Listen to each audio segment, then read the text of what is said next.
ವಿದ್ಯಾರ್ಥಿಗಳಲ್ಲಿ ಪ್ರಜಾಪ್ರಭುತ್ವ ಮೌಲ್ಯಗಳು, ನಾಯಕತ್ವ ಗುಣ ಮತ್ತು ಜವಾಬ್ದಾರಿಯನ್ನು ಬೆಳೆಸಲು ಶಾಲೆಗಳಲ್ಲಿ ಶಾಲಾ ಸಂಸತ್ ಚುನಾವಣೆಗಳನ್ನು ನಡೆಸಲಾಗಿದೆ ಎಂದು ಹೆಗ್ಗೆರೆ ತಾಯಮ್ಮ ಸರ್ಕಾರಿ ಬಾಲಕಿಯರ ಪ್ರೌಢಶಾಲೆಯ ಮುಖ್ಯ ಶಿಕ್ಷಕ ಎ ವೀರಣ್ಣ ಹೇಳಿದರು.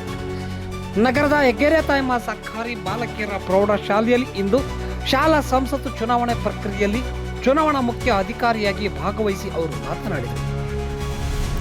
ವಿದ್ಯಾರ್ಥಿಗಳಲ್ಲಿ ಮತದಾನ ಜಾಗೃತಿ ಮೂಡಿಸುವ ಉದ್ದೇಶದಿಂದ ಇಂದು ನಮ್ಮ ಪ್ರೌಢಶಾಲೆಯಲ್ಲಿ ಶಾಲಾ ಸಂಸತ್ತು ಚುನಾವಣೆಯನ್ನು ಹಮ್ಮಿಕೊಳ್ಳಲಾಯಿತು. ವಿದ್ಯಾರ್ಥಿ ಸ್ಪರ್ಧಾಳುಗಳು ನಾಮಪತ್ರ ಸಲ್ಲಿಕೆ, ಪ್ರಚಾರ, ಮತದಾನ ಮತ್ತು ಮತ ಎಣಿಕೆಯಂತಹ ನೈಜ ಚುನಾವಣಾ ಪ್ರಕ್ರಿಯೆಗಳಲ್ಲಿ ಮೂಲಕ ಶಾಲಾ ನಾಯಕ, ಪ್ರಧಾನಿ ಹಾಗೂ ವಿವಿಧ ಸಚಿವರನ್ನು ಆಯ್ಕೆ ಮಾಡಲಾಯಿತು.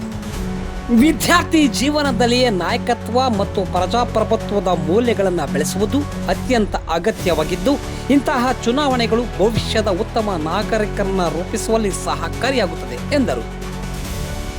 ಶಾಲಾ ಸಂಸತ್ತು ಚುನಾವಣೆಯಲ್ಲಿ ವಿದ್ಯಾರ್ಥಿಗಳು ಮತದಾರರ ಪಟ್ಟಿಯ ಆಧಾರದ ಮೇಲೆ ಸರತಿ ಸಾಲಿನಲ್ಲಿ ನಿಂತು ಚುನಾವಣೆ ಕೊಠಡಿಗೆ ತೆರಳಿದಾಗ ತಮ್ಮ ಗುರುತಾದ ಆಧಾರ್ ಕಾರ್ಡ್ ತೋರಿಸಿ ಮತದಾನ ಹಕ್ಕನ್ನು ಚಲಾಯಿಸಿದರು.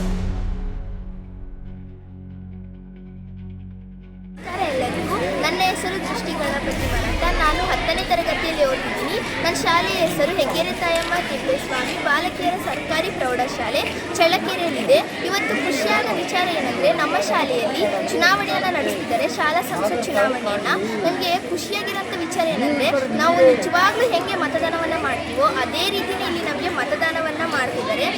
ಅಭ್ಯರ್ಥಿಗಳನ್ನು ಆಯ್ಕೆ ಮಾಡೋದ್ರಿಂದ ಹಿಡಿದು ನಾಮಪತ್ರಿಕೆಯನ್ನು ಸಲ್ಲಿಕೆ ಮಾಡುವುದು, ಹೀಗೆ ಪ್ರಚಾರ ಮಾಡೋದು. ಇವತ್ತು ಮತದಾನದ ದಿವಸ ನಾವೆಲ್ಲರೂ ಕೂಡ ಮತವನ್ನು ಹಾಕ್ತಾ ಇದ್ದೀವಿ. ನಾನು ಕೂಡ ಮತ ಹಾಕಿ ಬಂದಿದ್ದೀನಿ. ಮತ ಹಾಕಿದವರು ಗುರುತಿಗಾಗಿ ಈ ರೀತಿ ಇಂಕನ್ನು ಕೂಡ ಕೈ ಮೇಲೆ ಹಾಕ್ತಾ ಇದ್ದಾರೆ. ಈ ರೀತಿ ನಮ್ಮ ಭಾರತದಲ್ಲಿ ಒಂದು ರೂಲ್ಸ್ ಇದೆ, ಏನಂದರೆ 18 ವರ್ಷ ಮೇಲ್ಪಟ್ಟವರು ಮಾತ್ರ ಮತದಾನವನ್ನು ಮಾಡಬೇಕು.